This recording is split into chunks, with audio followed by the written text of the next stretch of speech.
Bueno, ahora sí, muy buenas tardes a todos. En nombre del Centro de Capacitación en Alta Tecnología le damos la bienvenida. Es un gusto tenernos con nosotros y gracias por acompañarnos. El Centro de Capacitación en Alta Tecnología tiene por costumbre todos los años hacer una serie de webinares, uno cada mes. Ya les puedo anunciar cuál es el del mes próximo, que es estabilidad y seguridad del ruteo global en Internet. Ya les llegará la información del caso por si están interesados. Hoy tenemos la suerte o el orgullo de contar con Carlos Martínez, que es el gerente de tecnología de la ACNIC. Y si hay alguien que entiende sobre el tema de IPv6, es él, además no solamente por lo que sabe tecnológicamente, sino por la experiencia que tiene en el tema. Así que exprímanlo, que es lo que yo le diría. Una recomendación que quiero hacerles antes de empezar, que por favor mantengan los micrófonos apagados. Si ustedes ven en la parte de abajo, tiene una serie de comandos. El primero a la izquierda es el micrófono, y porque si no entran ruidos y no van a poder escuchar bien a nuestro distinguido disertante. Bueno, sin más, ya los dejo con Carlos. Todo tuyo, Carlos, adelante. Muchísimas gracias, Oscar. Me reía, me causó mucha gracia tu presentación. Espero estar a la altura de tantas buenas palabras y tantos elogios. Pero lamentablemente creo que voy a arrancar no estando a la altura, porque si me permiten, me gustaría tratar de compartirles un PDF que es un poco diferente. A ver si lo logro. Es muy parecido en realidad, pero es un poco más rico y me pareció mejor. No se ve nada. Ahora sí, perfecto, perfecto. Después les paso este también.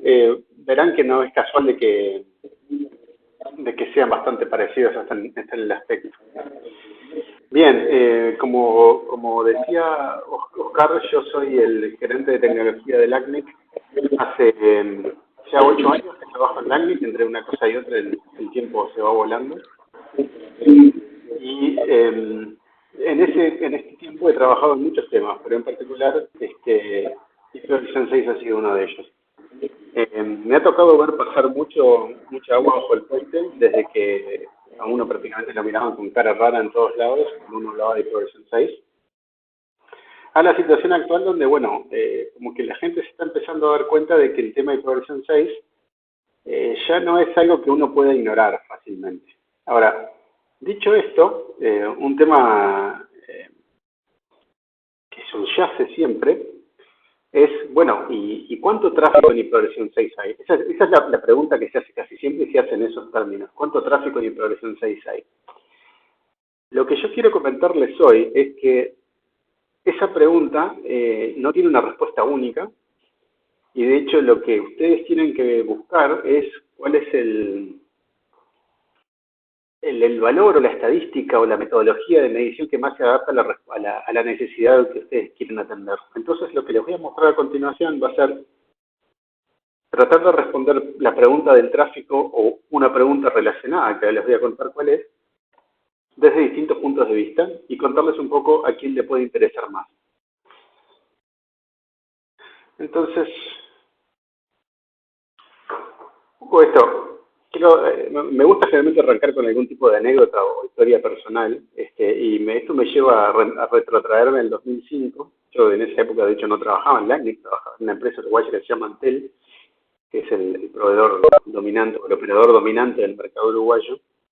Y en ese momento la gente de LACNIC nos vino a buscar para hacer una presentación sobre algo llamado IPv 6, un evento público que se llamó IPv 6. Y era una cosa bastante extraña en ese momento.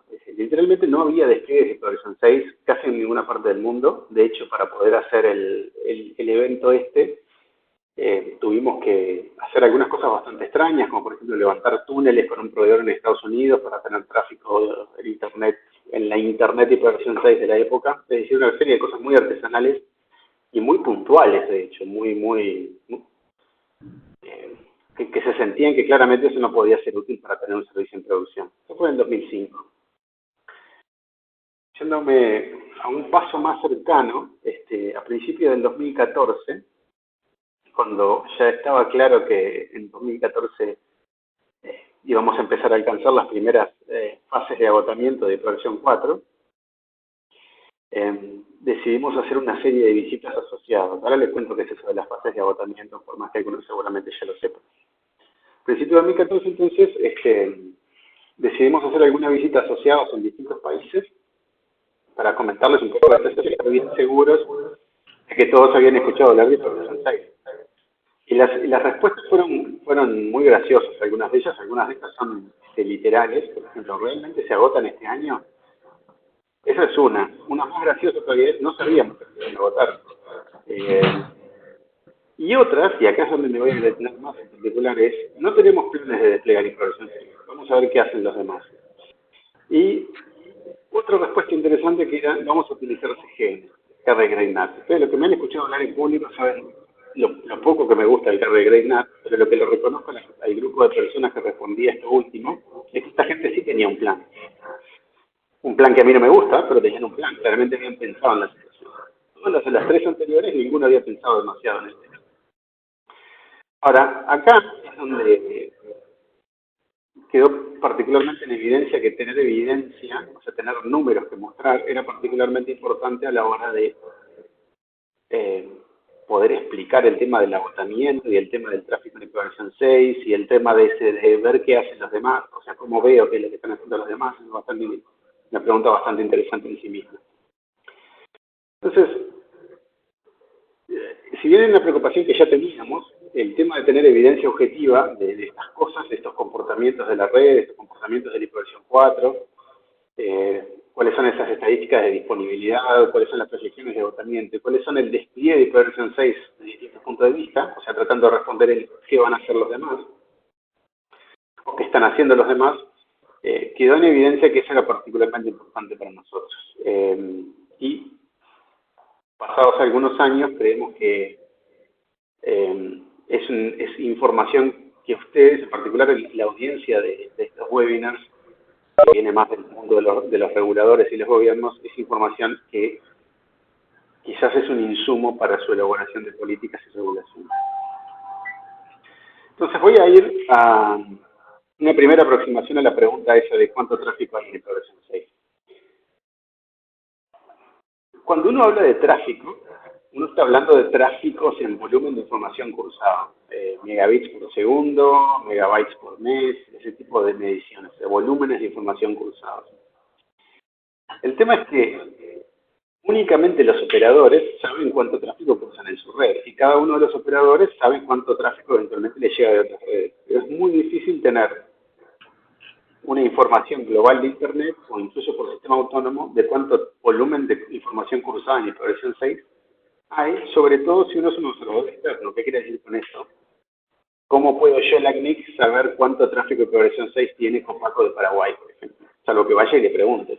O sea, puedo hacer una pregunta puntual, pero claramente no es primero una cuestión que escale, y por otro lado puede haber una cierta resistencia de algunos operadores en brindar esas informaciones. Entonces, los colegas nuestros de Asia Pacífico, la gente de APNIC, se dio cuenta, y tuvo una idea brillante en su momento, que fue que en realidad, incluso si yo consiguiera una respuesta a esa pregunta de cuántos megabytes en mi versión 6 alguien está cursando, esa respuesta no es demasiado interesante. Es mucho más interesante saber cuántos usuarios de una cierta red, de un cierto sistema autónomo, tienen acceso a versión 6. ¿Por qué? Porque en realidad, cuánto tráfico cursan esos usuarios individualmente va a depender muchísimo de su comportamiento, de si son corporativos, si son hogareños, si son móviles, si son fijos, si son fibras, si son DSL, etc. En cambio, es mucho más interesante para quien está empezando el desarrollo de la versión 6 es saber de la población de usuarios cuántos tienen acceso a navegar en el protocolo nuevo. Esa fue la primera epifanía que tuvo esta gente de APNIC. Y después tuvieron una segunda epifanía, que yo no sé si no es hasta más brillante que la anterior, que es, bueno, ¿y cómo yo, un observador externo, puedo estimar eso? Ese link que les dejo ahí tiene una explicación más igual de técnica, pero más profunda de la que yo les voy a dar ahora. pero no quiero mostrar números sin explicar cómo esos números se miden. Y la epifanía viene por acá, empieza por acá. El tema es, si yo pudiera hacer que los usuarios accedieran a contenido que yo alojo, yo puedo fijarme si lo están haciendo por versión 4 y por versión 6. Ahora, ¿cómo puedo yo hacer para que usuarios de todo el mundo, literalmente todo el mundo, accedan a contenido que yo controlo? Y esta gente de Apenic se dio cuenta de esto. Esto que les estoy mostrando acá es un slide que ahora me acuerdo para el mundo. Estaba en curso el Mundial de Rusia y todo el mundo estaba tratando de hacer exactamente eso que está ahí. Cómo comprarse un televisor 4K. Y entonces cuando uno hacía una búsqueda en Google, salían esos avisos que todos conocemos, esos que dicen ad, que se llaman de distintas formas, se llaman avisos, se llaman sponsor links, links para enlaces patrocinados, etcétera. Salen arriba de los resultados de la búsqueda, que es lo que en la terminología de Google se le conoce como los resultados de la búsqueda orgánica. Lo interesante de esto es que si ustedes son un avisador, son alguien que está publicitando en Google, ustedes tienen un control bastante fino de en qué regiones y en qué volumen estos avisos se imprimen, porque se imaginan que el Banco Itaú de Uruguay tiene muy poco interés de que su aviso se imprima en China, por ejemplo. ¿No? Tiene su gusto, es un mal ejemplo porque ahí no salen, pero digamos en Turquía. Entonces uno tiene un control bastante fino de cómo hacer que esos avisos se impriman, en qué volumen, con qué frecuencia, y en respuesta a qué tipo de palabras claves de búsqueda. Entonces, lo que la gente de Apenic diseñó es una publicidad en Google que si alguna vez, quizás hasta alguna vez le haya salido, a mí me ha salido alguna vez, tiene esta forma. Tiene un bloque de contenido, un bloque HTML que es accesible a través de Dual Stack. Esto quiere decir que está accesible tanto por hiperversión 4 como por hiperversión 6. Y después adentro de ese, otros dos bloques de HTML, uno que tiene objetos que son solamente accesibles vía hiperversión 4 y otros que son solamente accesibles vía hiperversión 6. Y se pueden imaginar a dónde va esto. Cuando ese aviso se imprime, en la terminología de Google, la impresión del aviso, que cuando yo hago una búsqueda me salga, eso que les mostré antes, algunos usuarios van a ver el aviso completo, es decir, van a ver la parte que solo está accesible por hiperversión 4 y la parte que solo está accesible por hiperversión 6, y algunos usuarios van a ver solamente la que está accesible por hiperversión 4. Haciendo un registro, un log de estos accesos y usando algunos trucos más, que no me voy a detener ahora, pero están descritos en el blog de Apenic, uno puede estimar de las impresiones de la publicidad cuántos de esos usuarios a los cuales la publicidad les fue impresa tienen acceso a hiperversión 6 o no.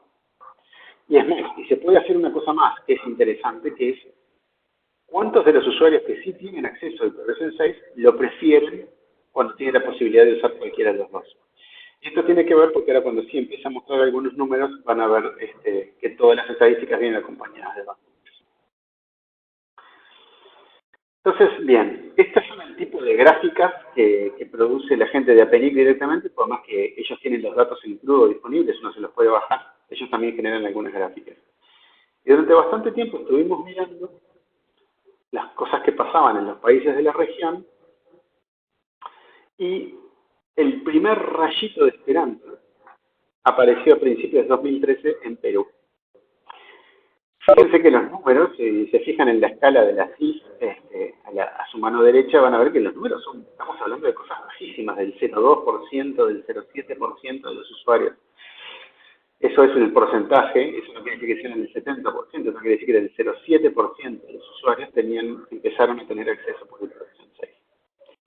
Las dos líneas, acá viene lo que les comentaba antes, van a ver la referencia que la línea azul dice IPv6 capable y la línea roja dice IPv6 preference.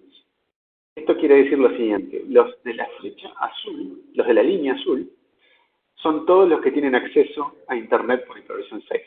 O sea, son capaces de bajarse contenido que está solo disponible en hiperversión 6. Y los que tienen el rojo, la línea roja, son aquellos que dada la opción, dada la posibilidad de bajarse contenido por el mismo contenido por hiperversión 4 o hiperversión 6, prefieren hacerlo por hiperversión 6. Fíjense que las dos líneas son bastante parecidas, aunque la roja tiende a estar un poquito por debajo del azul. Este es el comportamiento usual en los primeros despliegues de hiperversión 6. ¿Por qué?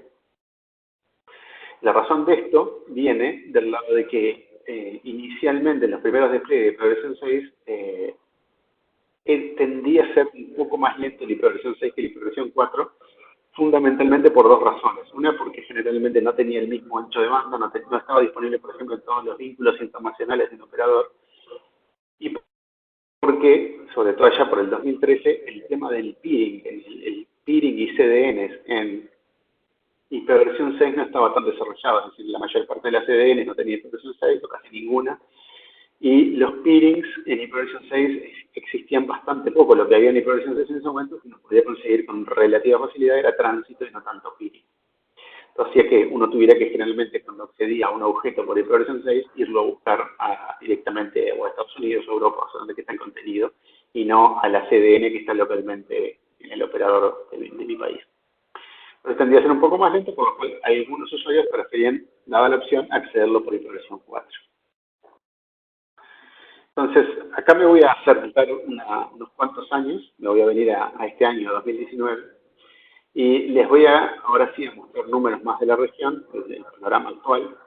Y acá les comento que ya hay unos cuantos casos en la región donde hay penetraciones de hiperversión 6 mayor al 1%. Se me pueden reír un poco con el tema del 1%. El tema es que el 1% ese quedó definido como el umbral, el primer umbral al cual un determinado operador o país debería llegar. A esta altura, y van a ver los números que les voy a mostrar, ese umbral está seguramente pasado de moda. Seguramente para empezar a reportar casos de éxito deberíamos actualizarlo, pero lo mantengo por este año al menos porque de alguna manera se volvió una especie de estándar de facto. Bueno, los países destacables en lo que es la región de América del Sur son Perú, Ecuador, Brasil, Bolivia, Argentina y Uruguay. En América Central, los dos despliegues, América Central más México, los dos despliegues significativos son Guatemala y México. Y de los países de la región del ACNIC, en el Caribe, el que es interesante mostrar es Trinidad y Tobago. Y si bien no lo tengo ahí en este slide, está en el siguiente, San Martín, la isla de San Martín. En lo que es América del Sur, todas estas son estadísticas que vienen de lo que les mostré recién, elaboradas por APNIC. Van a ver que el promedio mundial de usuarios con hiperversión 6 en este momento está en el 21%. Las Américas están en un promedio del 34%, pero ese promedio es levantado muy fuertemente por Estados Unidos, que está por arriba del 55%, está llegando casi al 60%. Lo que es Sudamérica, estamos en 19,2, 19,3%. Fíjense que eso es un poquito por debajo de la media mundial, pero bastante cercano a la media mundial. Como muchas otras cosas, ahí Sudamérica es la media mundial. Yendo a abrirnos por países, Uruguay y Brasil están en números muy parecidos, alrededor del 30-31%. Esto cambia un poco hasta con el día. Así que esos números, si los van a ver ahora, seguramente dicen cosas levemente diferentes. Ecuador está cerca de un 17%, Perú está cerca del 18% ahora, y Argentina y Bolivia andan alrededor del 8, 8,5%. De vuelta, reitero qué quiere decir este porcentaje. No es que el 30% del tráfico de Internet en Uruguay sea hiperversión 6, sino que el 30% de los usuarios de Internet de Uruguay tienen acceso o están accediendo a contenido por hiperversión 6. Fíjense que ya estamos hablando de cifras que no son despreciables para nada. Estamos hablando en el caso de Uruguay y de Brasil, de que un usuario cada 3 tiene acceso por hiperversión 6. Y esto tiene, o debería tener, un impacto a muchos niveles. Por ejemplo, lo que es la gente que trabaja en ciberseguridad, la policía, los jueces que trabajan en temas de delito informático deberían tener esto presente, porque seguramente en ese 1 de cada 3 usuarios seguro que hay gente haciendo cosas malas, lamentablemente. Debería ser un insumo, por ejemplo, para las agencias de gobierno electrónico, en el cual a la hora de disponibilizar sus sistemas empiecen a considerar el disponibilizarlas por hiperversión 6 también. O sea, estamos hablando nuevamente del 30% de los usuarios, ya no es una población despreciable o simplemente de usuarios early adopters de tecnología, sino estamos hablando del usuario común. En el caso de América Central, como les comentaba, es notable el despliegue que ocurrió en México en el último año más o menos. Pasó de tener prácticamente nada a tener un 27%. El despliegue fue muy, muy rápido.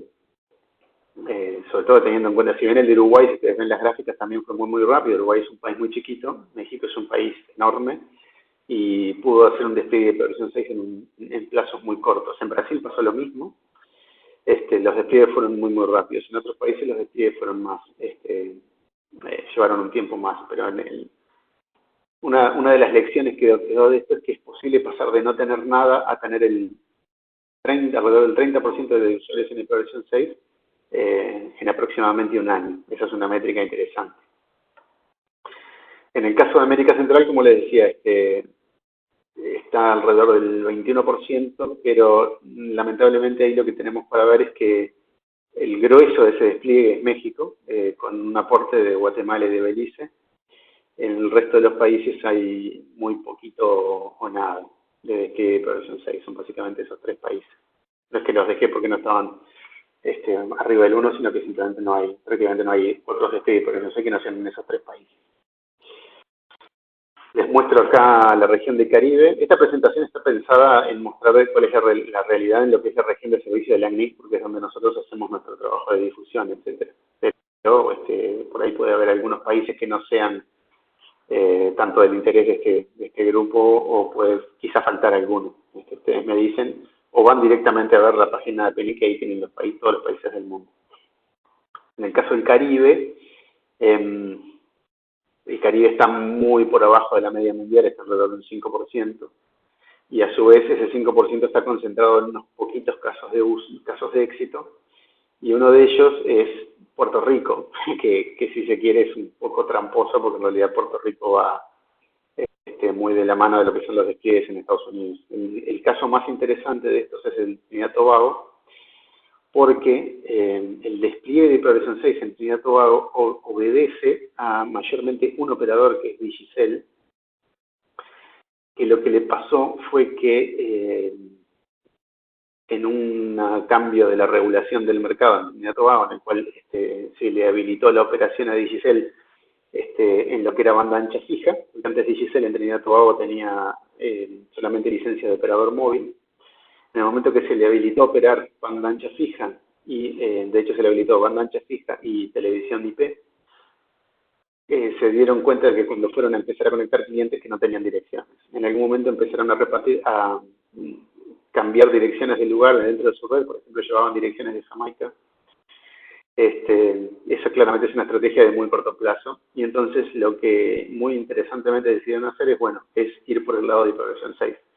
Y también pasaron de no tener nada, de hecho pasaron de no tener nada literalmente porque ni siquiera red tenían. Ya les digo que empezaron a proveer banda ancha fija recientemente.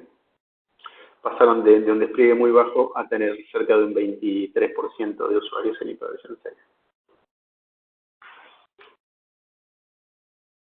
Bien, esas son lo que son las estadísticas de porcentaje de usuarios con hiperversión 6 vistas por alguien que no tiene acceso directo a esas redes, ¿verdad? Ahora vamos a hablar un poquito de estadísticas. ¿Qué pasa si ustedes son un proveedor de contenido?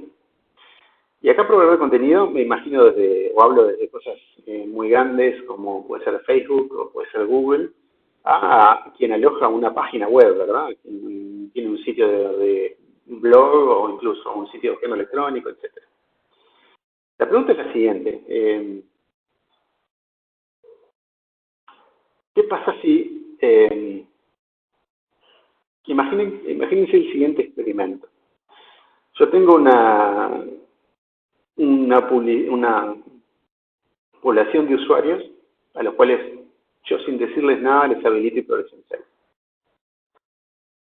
La pregunta que les hago es, ¿cuánto les parece que esa red va a empezar a consumir en hiperversión 6? cuánto va a valer los megabits por segundo de la flecha morada y de la flecha verde. La flecha morada haciendo hiperversión 4 y la flecha verde hiperversión 6. Esta es una pregunta interesante si ustedes están planificando un despliegue de hiperversión 6 desde un operador de red. ¿Por qué? Porque ustedes necesitan dimensionar los enlaces y necesitan dimensionar otros equipos que están en el camino entre Internet y esos usuarios de acuerdo al tráfico que se espera que cursen. Nosotros hacemos regularmente en los eventos de la CNIC un experimento que es muy parecido a este, de hecho es casi igual, obviamente con una población de usuarios relativamente pequeña, o no tanto, ya son algunos números interesantes. Es una red, en el último evento del ACNI que ocurrió en Punta Cana hace unas semanas, había alrededor de 900 dispositivos conectados asociados a unos 500 usuarios. Esto tiene que ver porque generalmente la gente tiene más de un dispositivo, se dan cuenta que está ya cerca de 2 dispositivos por usuario. Y la respuesta es interesante porque se viene manteniendo, viene evolucionando, pero se mantiene, es un experimento repetible, eso es lo que quiero decir, no es que esto diverge brutalmente. Y es que si yo hago este experimento que les digo y les habilito hiperversión 4 e hiperversión 6 simultáneamente a estos usuarios, recuerden que yo no le dije nada a esos usuarios, no les avisé que tienen hiperversión 6 ahora, o sea que su comportamiento es el mismo que antes. El 66% del tráfico baja por hiperversión 4 y el 33% por hiperversión 6. Acá hay algunas variantes que son interesantes y que tienen que ver con la población de los usuarios. Esto varía muchísimo y pueden hasta incluso encontrar información en Internet sobre esto, dependiendo si la red, si esos usuarios son usuarios de tipo corporativo o son de tipo hogareño. La red de los eventos del ACNIC, yo me atrevo a decir que es una mezcla interesante, es un híbrido de usuario hogareño y de usuario corporativo, porque estoy seguro de que hay gente que está trabajando durante el día, o sea, durante las conferencias está haciendo parte del trabajo que haría en su oficina, pero también hay gente que se está bajando alguna película para ver en la noche o cosas por el estilo. Entonces yo creo que es una cosa bastante intermedia.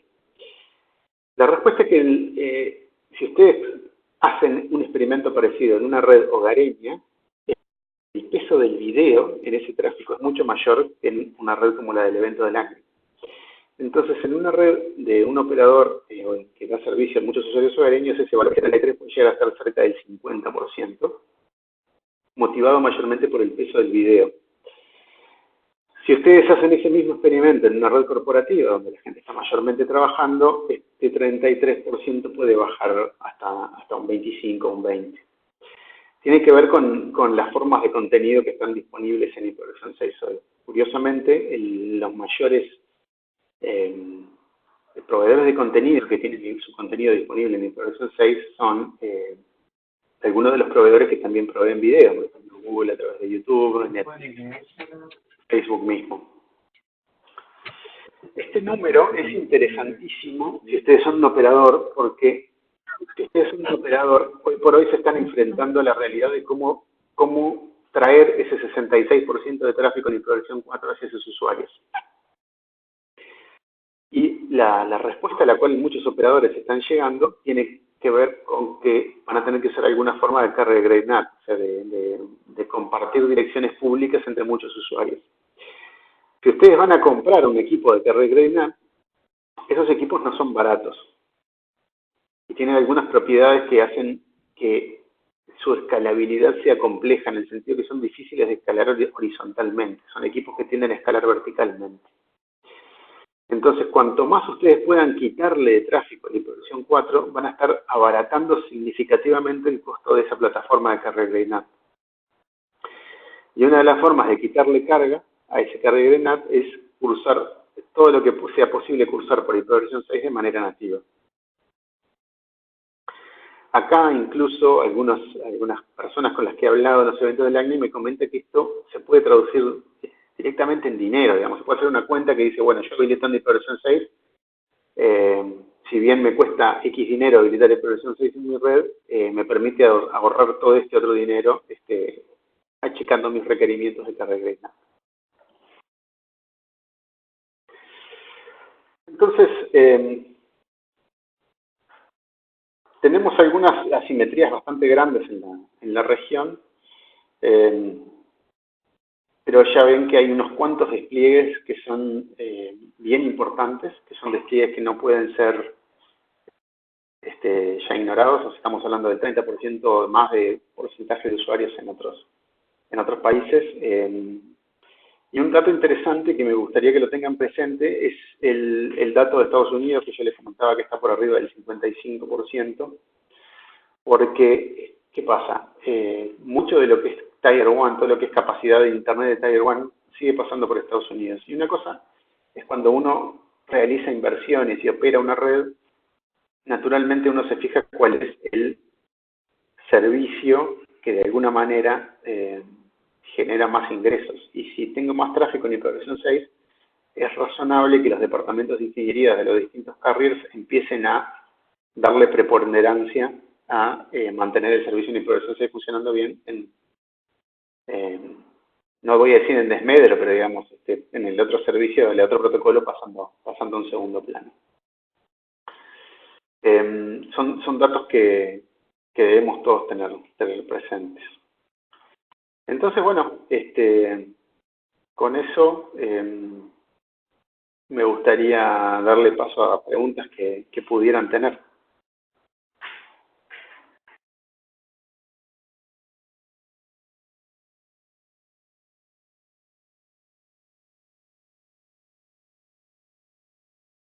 Oscar. Para las preguntas pueden habilitar el micrófono o hacerlas por chat, como más le parezca.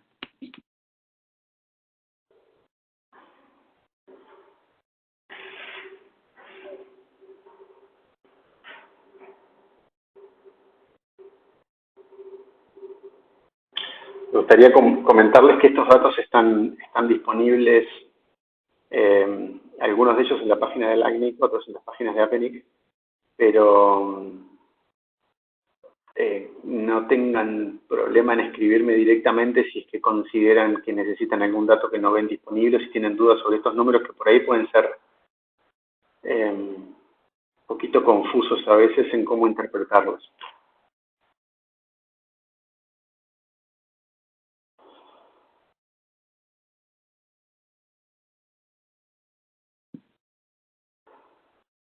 Yo hago una pregunta de curioso, nomás que soy.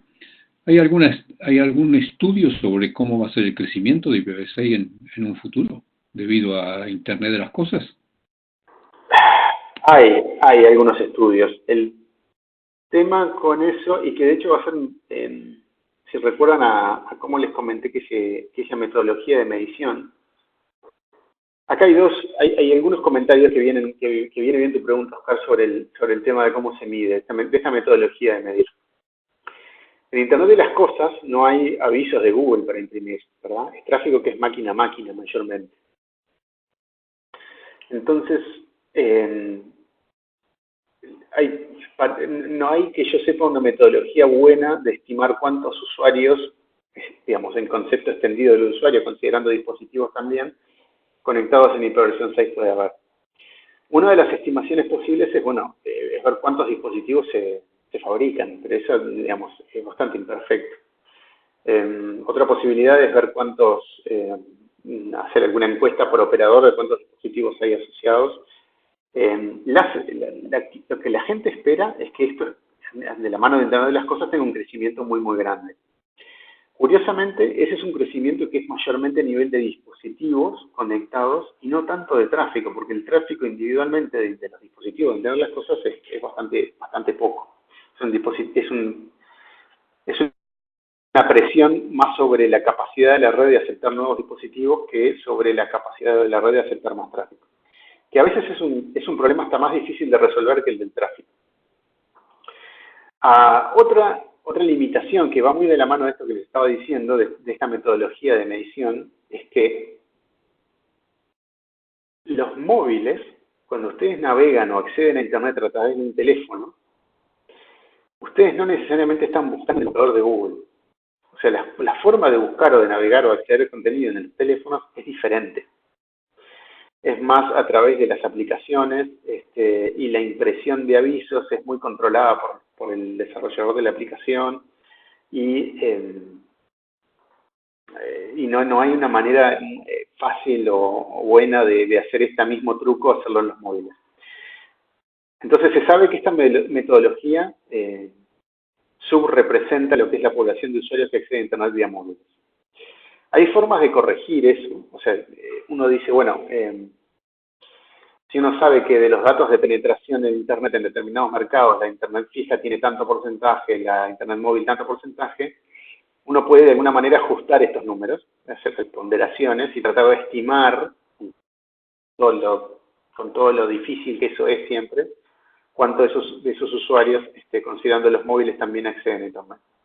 Pero sí, esta metodología tiene limitaciones y es posible que en algunos años ya no sea tan útil como lo es.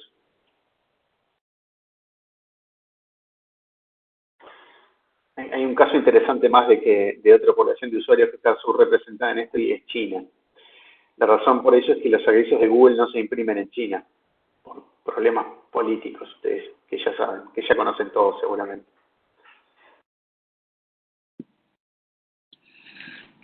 Ahora, una pregunta a quienes nos están acompañando. ¿Alguno de todos ustedes está trabajando en algún proyecto de Internet de las Cosas o IoT?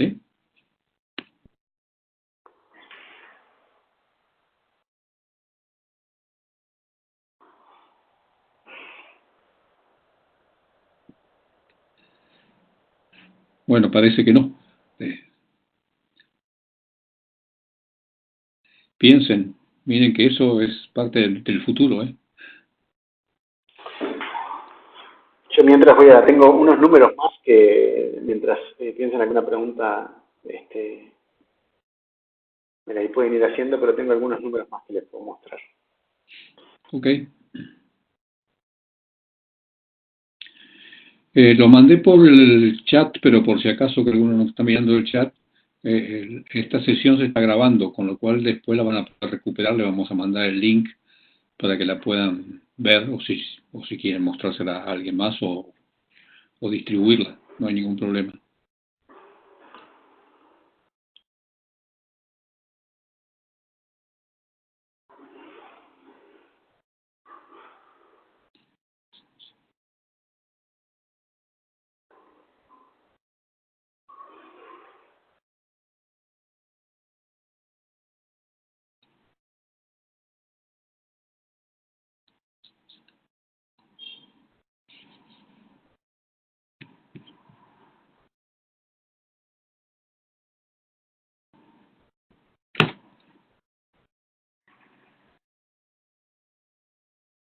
También mientras Carlos busca los números, les comento que la CNIC tiene un campus de capacitación donde algunas actividades son gratuitas, así que cuando quieran pueden navegar por ahí para buscar qué es lo que se está trabajando en este momento.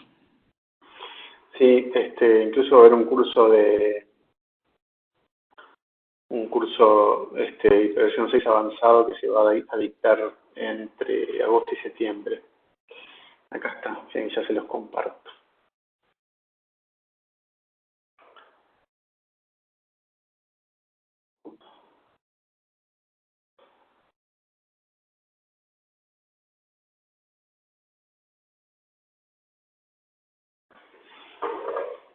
Ahí está. Esta también se las puedo compartir, no hay ningún problema. Esta es otra presentación que tiene muchas de las mismas cosas que les mostré, pero tiene algunos links más. Esta es una estadística que es elaborada por Google directamente, simplemente mirando de los accesos a sitios de Google, cuántos son por hiperversión 4, cuántos son por hiperversión 6. Esto también les da un porcentaje, pero no es el mismo porcentaje que da PENIC. Este es el porcentaje de accesos, o sea, de hits en las páginas que son por hiperversión 4 y hiperversión 6. En muchos casos los números se parecen a los de PENIC, pero tengan claro de que no es el mismo número. O sea, de hecho, el hecho que se parezcan hace que todo sea un poco más confuso. Acá, en esta, a ver si yo puedo agrandar esto de alguna manera. Acá se ve, si ustedes miran en la variación diaria, vieron que hay una diferencia bastante importante en lo que es la variación día y noche, ¿verdad? En el ciclo diario de estas gráficas.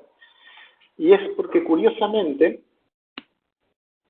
el hiperversión 6 ha tenido mucho más éxito en ser adoptado a nivel hogareño que corporativo. Es decir, los que han estado más interesados en desplegar hiperversión 6 son aquellos ISPs que dan acceso a clientes residenciales. Entonces, durante la noche el tráfico en hiperversión 6 crece hasta un 5% sobre la base, y sobre el día cae porque la gente está en la oficina.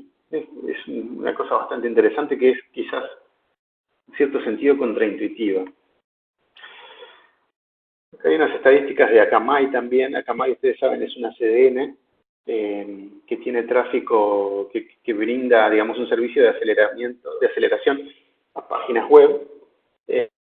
Estos números tienen que ver con los accesos a la plataforma de Akamai, que son por hiperversión 6. Estos números sí que no se parecen en nada a los de Google ni a de Nick, pero a ver, no es que haya un desacuerdo en lo que están reportando, sino que están reportando cosas diferentes.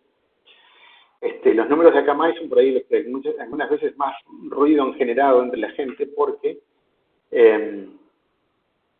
la gente dice, ¿cómo puede ser, por ejemplo, que en un caso que hubo fue hace un tiempo en una conferencia sobre los números en Irlanda, Akamai reportaba casi un 80%, cuando los propios operadores en Irlanda decían que ellos no tenían el 80% de los usuarios conectados en hiperversión 6.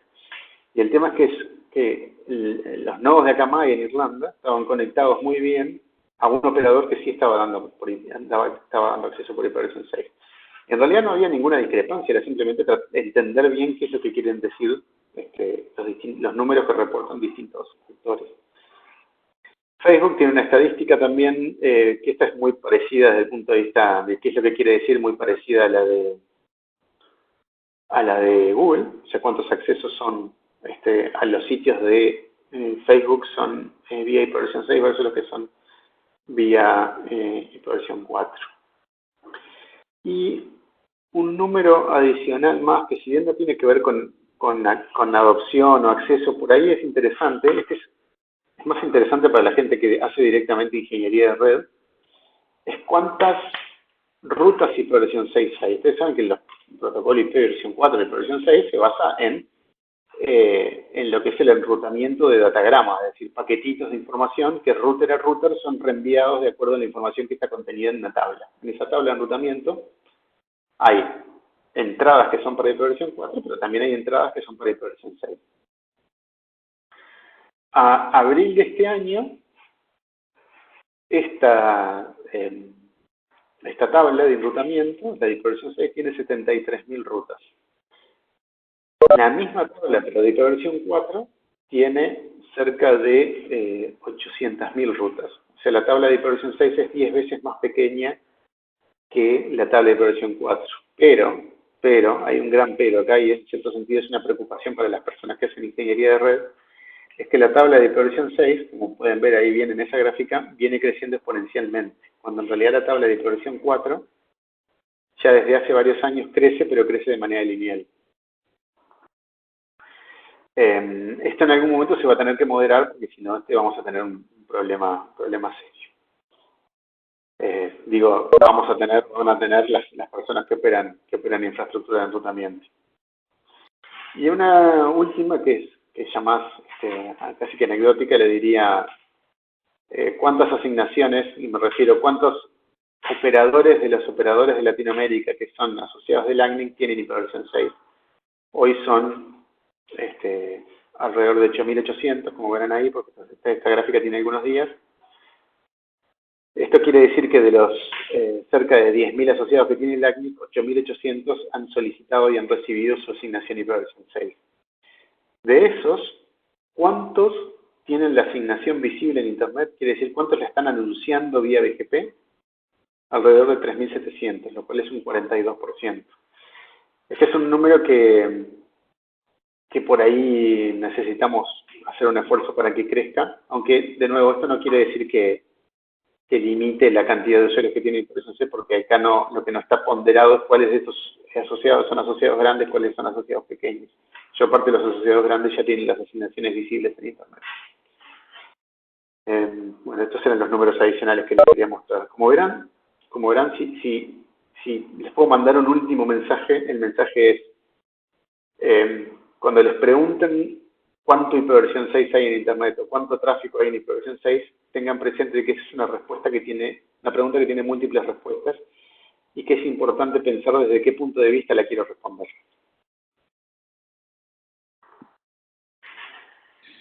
Ok, muchas gracias, Carlos. ¿Alguien pregunta alguna? Hable ahora o calle para siempre.